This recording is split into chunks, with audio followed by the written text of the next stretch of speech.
Hello friends, నేను మీ మమతా తెలుగు వ్లాగ్స్కి స్వాగతం.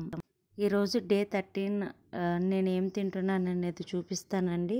ఈరోజు బ్రేక్ఫాస్ట్గా ఇలా బాగా పండిన మామిడి పండు తిన్నానండి. ఒక్కటి తీసుకున్నాను. ఇంకా రేపు వీడియోలో నేను ఎంత బరువు తగ్గాను అనేది అప్డేట్ ఇస్తానండి. ఇంకా బ్రేక్ఫాస్ట్గా ఏదో ఒక ఫ్రూట్ తీసుకుంటాను. అప్పుడప్పుడు టిఫిన్ కూడా చేస్తానండి. బ్రేక్ఫాస్ట్గా మామిడి పండు తిన్న తర్వాత ఆఫ్టర్నూన్ లంచ్కి రైసే తీసుకుంటున్నాను. ఎందుకంటే ఈరోజు పప్పు సొరకాయ వండాను అనమాట. కర్రీ పప్పులోకి ఇంకా రైస్తో తింటేనే బాగుంటుంది కదా.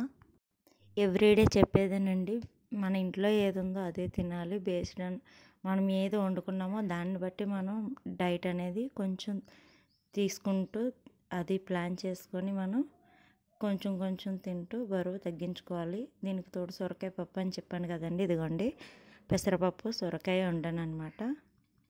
దీనికి తోడు 1 టేబుల్ స్పూన్ సొరకాయ తొక్కుతోటి పల్లీలు వేసి ఇలా పచ్చడి చేశానండి. అది కూడా తీసుకున్నాను. పప్పుతో పాటు ఈ పచ్చడి తిన్నాను అనమాట. చాలా టేస్టీగా ఉందండి. సొరకాయ తొక్కు పల్లీల పచ్చడి ఎలా చేసుకోవాలో వీడియో కావాలంటే నేను పెడతానండి నెక్స్ట్. ఇంకా ఈ బాలామృతం కుడుములు ఒక 3 తింటానండి నైట్ అంతే. ఈరోజు నా వీడియో నచ్చినట్లయితే లైక్ చేయండి, షేర్ చేయండి, సబ్స్క్రైబ్ చేయండి. Thank you for watching.